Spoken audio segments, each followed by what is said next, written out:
आज सीख रहे हैं इडियम और फ्रेज। इडियम और प्रॉवर्ब में डिफरेंट होता है। प्रॉवर्ब मतलब जो दिखता है वही होता है, और इडियम मतलब ऐसा होता है जो प्रॉवर्ब से थोड़ा हटके होता है। तो यहाँ पर आज हम लोग 30 इडियम्स को कवर करेंगे। तो जितने भी इडियम्स मैंने यहाँ पर लिखा है, these are mostly asked in exams. Okay, so will know the meaning of them. अब हम लोग जानेंगे इनका मीनिंग थोड़ा हिंदी में। तो पहला वर्ड है क्राई वुल्फ। क्राई वुल्फ का मतलब होता है to raise a false alarm, मतलब गलत मैसेज देना, फॉल्स अलार्म देना। एक nice story is there in kids book, we find this. बच्चों का किताब में होता है कि मुझे बाघ ने खाया बोल के बोलता है हर रोज, लेकिन जब सच में बाघ आता है तो गांव का आदमी नहीं जाता है। जब पहले बोलता है तो प्रैंक करता है ना पहले तो वो। तो क्राई वुल्फ का मतलब होता है फॉल्स अलार्म को लोगों के सामने रखना। समझ में? अंडरस्टूड? तो 2 नंबर में died in harness. Died in harness का मतलब होता है डाइड व्हाइल वर्किंग। कोई है जो काम कर रहा होता है, अपना कार्यकाल में ही वो उसका देहांत हो जाता है, उसको बोलता है डाइड इन हार्नेस। तो पहला राष्ट्रपति भारत देश का कौन था जो डाइड इन हार्नेस हुआ? कौन था? डाइड हार्नेस में मतलब जापान थोड़ी है, कजाकिस्तान में होगा शायद। ना पाकिस्तान नहीं, कजाकिस्तान है, तो उस कजाकिस्तान में होगा शायद, ताशकेंट। वहां पर समिट हुआ था ना, आज मीटिंग। यस, आज मीटिंग हुआ था, कल उनका ध्यान रहस्य में मिस्टीरियस डेथ हुआ था। समझ में? तो चलो, कूल योर हिल्स का मतलब होता है टू बी केप्ट वेटिंग, किसी को पूरा लंबे समय तक इंतजार करना। एग्जाम में क्वेश्चन किस तरह से आता है? कूल योर हिल होगा, नीचे ऑप्शन में होगा, एक ऑप्शन में ये दिखेगा, तो उसको टिक करना है। मतलब लंबे समय से किसी का इंतजार करना। क्राई ओवर स्पिल्ट मिल्क मतलब होता है ना चिड़िया चुग गई खेत, अब काहे पछतावे, मतलब to complain about a loss from the past. Past में जो अब हुआ जो हमें लॉस हुआ, उन चीजों को लेकर प्रेजेंट में रोना धोना करना। जैसे कि अभी 2023 में कोई नहीं पढ़ा है, खाली घूम के मतलब टाइम पूरा वेस्ट किया। अब 2024 में आया तो एग्जाम में निकला, भी बोला है उस वक्त में पढ़ा होता तो अच्छा होता। इस तरह का वो क्राई ओवर स्पिल्ट मिल्क है। Don't cry over spilt milk, जो हुआ हुआ, अब बीते हुए समय पर तो मत रो। समझ में भाई? चलो, डोंकीज ईयर मतलब पूरा लॉन्ग टाइम, लंबा समय लगना, लंबा समय। फैंट हार्टेड मतलब होता है, टीवी मतलब होता है कायर। मैं तुम्हारे जैसा फैंट हार्टेड नहीं हूँ, तुम्हारे जैसा मैं कायर नहीं हूँ। Either you can say टीमिड। चलो, कूल योर हिल्स का मतलब होता है टू बी केप्ट वेटिंग, किसी को पूरा लंबे समय तक इंतजार करना। एग्जाम में क्वेश्चन किस तरह से आता है? कूल योर हिल होगा, नीचे ऑप्शन में होगा, एक ऑप्शन में ये दिखेगा, तो उसको टिक करना है। मतलब लंबे समय से किसी का इंतजार करना। क्राई ओवर स्पिल्ट मिल्क मतलब होता है ना चिड़िया चुग गई खेत, अब काहे पछतावे, मतलब to complain about a loss from the past. Past में जो अब हुआ जो हमें लॉस हुआ, उन चीजों को लेकर प्रेजेंट में रोना धोना करना। जैसे कि अभी 2023 में कोई नहीं पढ़ा है, खाली घूम के मतलब टाइम पूरा वेस्ट किया। अब 2024 में आया तो एग्जाम में निकला, भी बोला है उस वक्त में पढ़ा होता तो अच्छा होता। इस तरह का वो क्राई ओवर स्पिल्ट मिल्क है। Don't cry over spilt milk, जो हुआ हुआ, अब बीते हुए समय पर तो मत रो। समझ में भाई? चलो, डोंकीज ईयर मतलब पूरा लॉन्ग टाइम, लंबा समय लगना, लंबा समय। फैंट हार्टेड मतलब होता है, टीवी मतलब होता है कायर। मैं तुम्हारे जैसा फैंट हार्टेड नहीं हूँ, तुम्हारे जैसा मैं कायर नहीं हूँ। Either you can say timid और faint hearted, both are same. समझ में भाई? तो यहाँ से हमारा इंग्लिश स्ट्रांग होगा, कंप्रहेंशन जब आएगा तो वहां से स्ट्रांग बन सकता है। और ये फील द पिंच मतलब होता है अभी पैसों को लेकर थोड़ा उसको परेशानी हो रहा है। I am feeling financial difficulty बोलता है कोई, मुझे पैसों को लेकर थोड़ा दिक्कत है, तो कोई बोलता है I am feeling the pinch. दोनों का मतलब एक ही है। और 8 नंबर में gift of the gap. If I am teaching fast then you can ask me. Okay, मैं अगर स्पीड पढ़ा रहा हूं तो थोड़ा बोलना स्लो कर देता हूं। गिफ्ट ऑफ द गैप का मतलब होता है एबिलिटी टू स्पीक इलोक्वेंटली, मतलब बोलने का उसमें वो कला होना, क्वालिटी होना होता है ना। कोई कोई होता है बिना कुछ सीखे ही मतलब दामी बोलता है, वो उसका गिफ्ट ऑफ द गैप है, तो इसको बोलता है gift of the gap. Like if you say that Gaurav speaks very well, okay, in front of the people, so you can say that he has well gift of the gap. तो बोलने का कला है, quality उसका। और know give someone the cold shoulder, मतलब किसी को मतलब मन से ही किसी को इग्नोर करना। डेलिबरेटली इग्नोर समवन, उसको बोलता है give someone the cold shoulder. मैं शादी में था, उसने मुझे इग्नोर किया। Suppose you have to say normal English, how you speak, I was in wedding ceremony and he ignored me, इस तरह से बोलता है। नहीं, अगर इस तरह से बोलेगा आई was in wedding ceremony but he gave me the cold shoulder, इस तरह से बोलता है इंग्लिश। बात समझ में है? तो यही है। यस यस समझ में भाई? अच्छा, आप 10 में ग्रीस द पाम मतलब होता है किसी को घूस देना। Either you can say bribe और you can say grease the palm. अब ब्राइब बोलेगा तो क्या है, मतलब डायरी में सुना देगा कि ही ब्राइब्ड मी, उसने मुझे घूस दिया। और you can say that he greased my palm, उसने मुझे घूस दिया। यही है, समझ में आया? तो अब 11 में हैव अ लॉन्ग फेस मतलब पूरा दुखी दिखना। जैसे कि आज वो पूरा दुखी दिख रहा है, तो what happened to you man, you have a long face today, you can say that, आज तुम दुखी दिख रहे हो।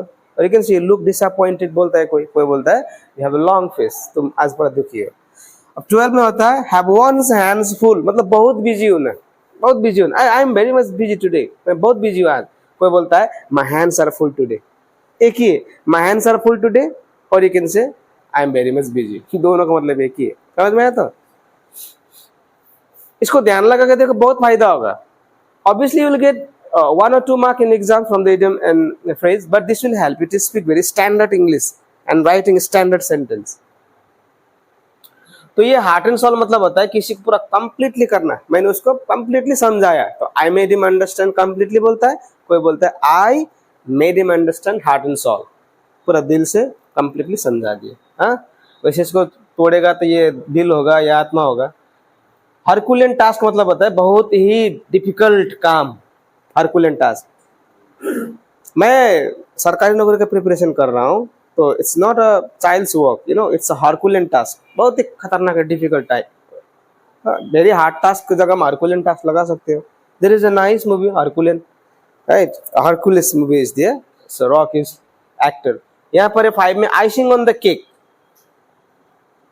आइसिंग ऑन द केक का मतलब होता है गुड सिचुएशन बिकम्स बेटर, यानी कि सोने पे सुहागा। समझ में? ऑलरेडी तुम्हारा 50,000 का सैलरी का जॉब है, अब उस पर फिर ऑफर मिल रहा है कि 2 लाख का सैलरी तुम्हें मिलेगा, तो वो तो आइसिंग ऑन द केक हो, ठीक है नहीं? समझ में? ये इसको बोलता है सोने पे सुहागा को icing on the cake, English में इस तरह से लोग बोलता है, हम लोगों को बोलना चाहिए।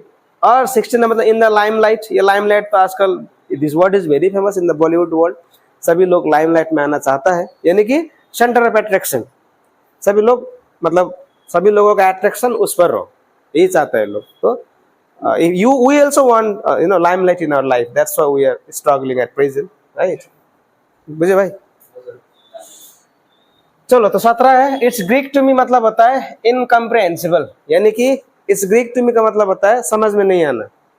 भैंस के आगे बिन बजाना इसको बोलता है हिंदी में। ओके, लाइक कोई है जो मुझे मैथ समझा रहा है पूरा और मुझे बिल्कुल समझ में नहीं आ रहा है, तो मैं बोल सकता हूँ इट्स ग्रीक टू मी, मैं बोल सकता हूँ। ये तो कोई मुझे राभा भाषा में समझा रहा है तो समझ में नहीं आ रहा है, तो इट्स ग्रीक टू मी। अभी मैं तुमको समझा रहा हूँ कभी इंग्लिश में कभी हिंदी में, बिल्कुल समझ में नहीं आ रहा है, तो excuse me it's Greek to me इसे बोल सकते हैं। समझ में नहीं आ रहा है कुछ भी, instead of I can't understand anything else. Incomprehensible का मतलब भी होता है समझ में नहीं आना। मुझे पूरा भाई समझ में आना, यस कम्प्रहेंसिबल। जैसे कि तुम्हारा जो बात है बहुत ही कम्प्रहेंसिबल, एकदम समझ में आता है। चलो, अब 18 में इन कोल्ड ब्लड मतलब बहुत ही गुस्से से, बहुत ही गुस्से से, इन कोल्ड ब्लड मतलब। 19 में कीथ एंड किन मतलब रिलेटिव्स, मुझे अपने संबंधियों को देखना ही नहीं, I don't have to see my kith and kin. कोई ऐसा बोलता है, कोई बोलता है relatives. Nepotism is different. Nepotism means like they belong to the same lineage, एक ही खानदान से आना। नेपोटिज्म होता है ना, राजा का बेटा राजा, इस तरह से होता होता जाता है। लेकिन ये कीथ एंड किन तो कोई भी अंकल, चाचा, मामी, चाची, ऐसा कुछ भी होता है। यस, ऐसा बोल सकते हैं। Like you can say that like your cousins are there and your uncles are there, you can say that they are my kith and kin. Relatives की जगह में सब लगा सकते हैं। और दूसरा है लीव नो स्टोन अनटर्न। ये तो बहुत लोग बोलता है, इसका मतलब होता है मेक ऑल पॉसिबल एफर्ट, जितना भी हो सके खुद से खतरनाक मतलब बेस्ट एफर्ट देना, उसको बोलता है लीव नो स्टोन अनटर्न। हर प्रयास करना उस चीज को पाने के लिए, चाहे मिले या ना मिले, लेकिन बेस्ट एफर्ट बोलता है ना। कोई बोलता है कि I gave my best effort to get that job, कोई बोलता है I left no stone unturned, वो भी सेम ही है, मतलब भयंकर एफर्ट देना उसको। 9 में है नीप in the bird, stop at the start, मतलब किसी चीज को मतलब शुरुआती में ही खत्म कर देना। पूरा बुरा बुरा आदत मेरा है स्क्रॉल करना, मतलब मैं हमेशा फेसबुक पर टाइम स्पेंड कर रहा हूँ, ये तो मेरा बुरा आदत है ना, तो मुझे इसको खत्म करना है, तो I should nib in the bird. अभी लग रहा है मेरा आदत, अभी खत्म करना है मुझे इसको, निप इन द बर्ड। जिसको किसी को पढ़ने में पूरा बोरिंग लग रहा है तो उसको आदत सुधारना पड़ेगा ना, तो I feel boring when I study so I should nib in the bird. ये BUD बर्ड का मतलब क्या होता है वैसे मालूम है? ये होता है कली, क्या कली, कली बोलते हैं इसके इंग्लिश में, BUD बर्ड, यस फूल का। माउथ वाटरिंग मतलब होता है बहुत ही टेस्टी, एकदम दामी, एकदम देख के मुंह में पानी आना। माउथ वाटरिंग डिश था, माउथ वाटरिंग कुछ खाने का चीज था। 9 डेज वंडर मतलब होता है अ शॉर्ट लिव्ड सेंसेशन, कुछ दिनों का मतलब मनोरंजन, 4 दिन का चांदनी बोलते हैं ना। Yes yes you can say that, yes you can say that. Mouth watering is different भाई। माउथ वाटरिंग मीन्स लाइक किसी चीज को देखकर मतलब पूरा टेस्टी लगता है ना बहुत है। सिंगली वाटरिंग का मतलब बहुत होता है। एक देखो वाटर तो पानी होता है ना, जैसे कि मैं पानी डाल रहा हूँ, आई एम वाटरिंग, ऐसा वाटरिंग द प्लांट इस तरह का।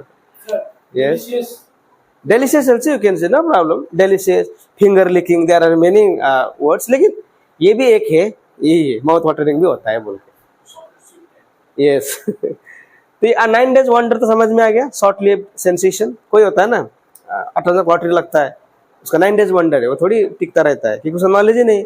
1 करोड़ फंसेगा ना तभी खत्म होगा, नॉलेज नहीं है ना। एक्सपीरियंस के साथ कुछ आता है तो मजा लगता है, बिना एक्सपीरियंस में आने से ना तुम्हारा 5 करोड़ होगा तभी खत्म होगा, नॉलेज ही नहीं। यस 9 डेज वंडर है वो सिर्फ। चल अभी 24 में once in the blue moon का मतलब होता है रेयरली, बहुत ही मतलब कभी कभी होता है। तुम पढ़ते हो? हाँ once in the blue moon, कभी कभी पढ़ता हूँ, ऐसा होता है। मैं उससे कभी कभी मिलता हूँ, I meet him once in the blue moon बोलता है कोई।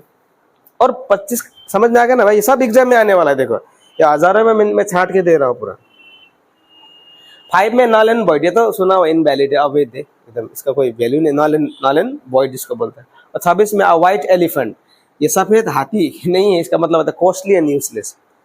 जैसे कि तुम्हारा बर्थडे है आज, तुम्हारा दोस्त पूरा पैसा वाला है, ला के दिया तुमको 1800 सीसी का हार्ले डेविडसन ला के दिया। अब ना उसका वो क्या सर्विसिंग चार्ज, सर्विसिंग हम लोग कर पाएंगे ना, तो उसको चला पाएंगे, वो क्या हो गया, व्हाइट एलिफेंट नहीं हुआ है, लेकिन चलाने का भी पैसा नहीं है। वो वैसा हो गया, तो उसको बोलते हैं व्हाइट एलिफेंट, समझ में? और बहुत बड़ा घर भी हमारे लिए व्हाइट एलिफेंट नहीं होगा भाई। 100 करोड़ का घर बना के देगा हम लोगों का, हम लोग मेंटेन कर पाएगा? 100 करोड़ का घर में रहने के लिए कपड़ा भी वैसे लगाना पड़ेगा, साफ सफाई का तो बात ही छोड़ दो भाई, ठीक है। वही हो गया, व्हाइट एलिफेंट हो गया हमारे लिए। 27 का नंबर 27 नंबर का है to bring into light, मतलब किसी चीज को उजागर करना, रिवील क्लियरली। 28 का yes yes if you can say that from this to bring into light, उसने मेरे मोहब्बत को उजागर किया, तो he brought my love into light। ये brought क्यों लगाया मैंने? because second form। हाँ चलो ये ओ मेरा गर्लफ्रेंड ना हमारा प्यार का उजागर कर रही है, अभी प्रेजेंट में करना है, तो my girlfriend is bringing our love into light, you can say, understood। 28 का अकेली सील मतलब होता है वल्नरेबल पॉइंट, ऐसा पॉइंट जो एकदम पूरा वीक पॉइंट होता है। जैसे कि दुर्योधन का वल्नरेबल पॉइंट क्या था, यहाँ था ना उसका प्राइवेट पार्ट था ना, क्योंकि उसको तो उन्हें ढका ही नहीं, तो अकेली सील हो गया। समझ में आ गया? अभी 4 सब्जेक्ट है, you have 4 subject, English, maths, reasoning, GK. अब तुम लोग जीके नहीं पढ़ेगा तो वो क्या हो गया, अकेली सील हो गया, अकेली सील। इससे तुम फेल हो सकते, ये वल्नरेबल पॉइंट है, इसीलिए सभी को क्या करना है, स्ट्रॉन्ग करना है। दुर्योधन की तरह मूर्खा नहीं बनना है। लोग तो यहाँ पर पागल हो गया है, खाली मैथ्स के पीछे भागता रहता है, वो फेल होगा एग्जाम, 100% फेल। मैं साइन मार के दूंगा फेल होगा वो, क्योंकि 25 से 25 बनाएगा ना तब भी फेल होगा वो, क्योंकि 25 तो कट ऑफ आएगा ही नहीं, ठीक है भाई। चलो अब ये है 19 का मतलब फॉर गुड। ये फॉर गुड का मतलब होता है अच्छे के लिए नहीं होता, इसका मतलब परमानेंटली होता है। मैं तुम्हें परमानेंटली छोड़ रहा हूँ, I am living you for good, मैं परमानेंटली यहाँ पर रह रहा हूँ, I am living here for good, लेकिन फॉर गुड ये इडियम के हिसाब से हम लोग यूज करना होता है। और ब्लैक एंड व्हाइट का मतलब होता है लिखित रूप में, इन राइटिंग। मैं वर्बली तुम्हें बिलीव कर ही नहीं सकता हूँ, I can not believe you verbally. If you want me to believe you, अगर तुम चाहते